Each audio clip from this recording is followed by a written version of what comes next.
So the theme I will be talking about today is freedom of the individual. That includes Erik Erikson and Kohlberg's theories.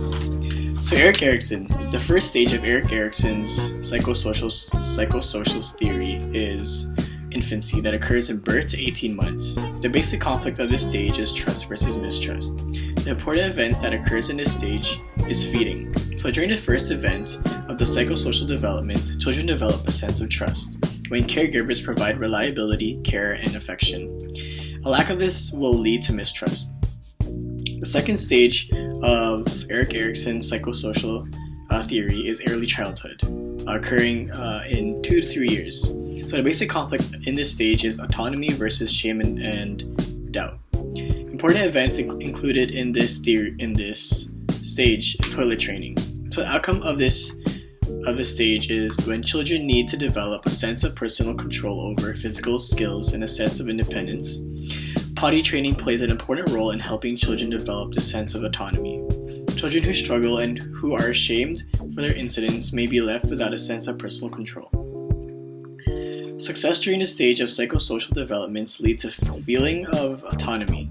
Failure results in feeling of shame and doubt. So the third stage, preschool, is occurring 3 to 5 years. Basic conflict is initiative versus guilt, and the important events that occurs is exploration. The outcome of this stage is children in need to begin asserting to control and power over the environment. Success in this stage leads to a sense of purpose. Children who try to exert too much power experience disapproval, resulting in a sense of guilt.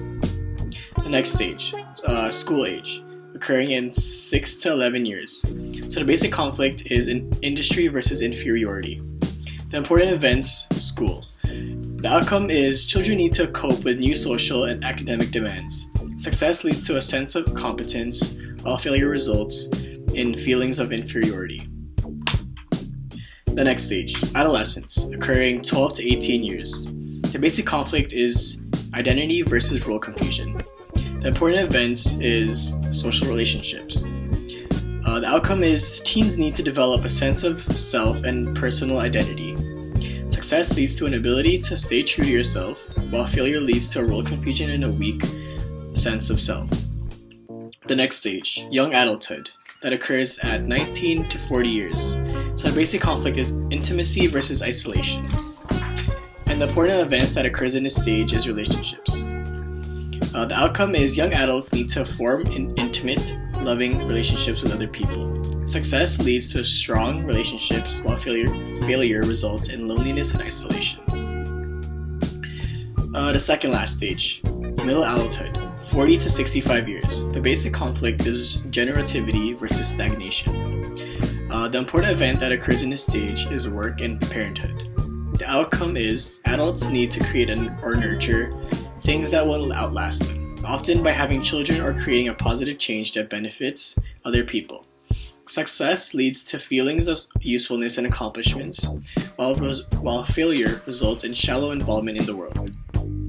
The last stage, maturity, 65 to death. So the basic conflict of this stage is ego, integrity versus despair. The important events that occurs in this stage is reflection on life.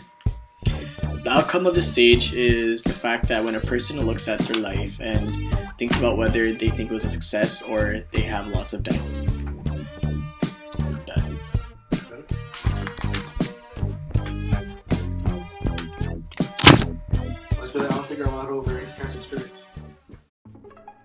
Alright, so I'll be talking about sin.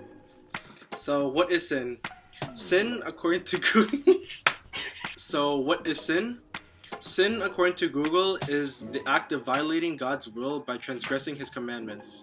Sin can also be viewed as any thought or action that endangers the ideal relationship between an individual and their God, or as any diversion from the perceived ideal order for human living. Or in other words, it is an intentional act, thought, word, or deed. Whenever one talks about sin, they are most commonly referring to the 7 deadly sins. What is that? The 7 deadly sins, also known as the capital vices or cardinal sins, is a grouping and classification of vices of Christian origin. The 7 sins consist of pride is an excessive belief in one's own abilities that interferes with the individual's recognition of the grace of God.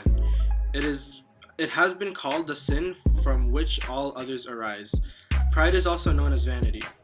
The second one is envy, which is the desire for others' traits, status, abilities, or situations. Third is gluttony, which is an inordinate desire to consume more than that which one requires. The fourth is lust, which is an inordinate craving for the pleasures of the body. Fifth is anger, which is manifested in the individual who spurns love and opts instead for fury. It is also known as wrath. Sixth is greed. It is the desire for material wealth or gain, or ignoring the realm of the spiritual. Chill. Okay. 6 is greed, which is I'm trying to talk. 6 is greed, which is the desire for material wealth or gain, ignoring the realm of the spiritual. It is also called avarice. And lastly is sloth, which is the avoidance of physical or spiritual work. In conclusion, everyone sins. There is no denying that. No matter how many times anyone says they don't, it's not true. Alright, say less. That's a hot 2 minutes. Sin can be categorized into 2 sections: venial and mortal. Venial is actions that is less serious, like insulting a parent, while there's mortal, which is sins that is destructive to us and our relationship with God. For example, murder.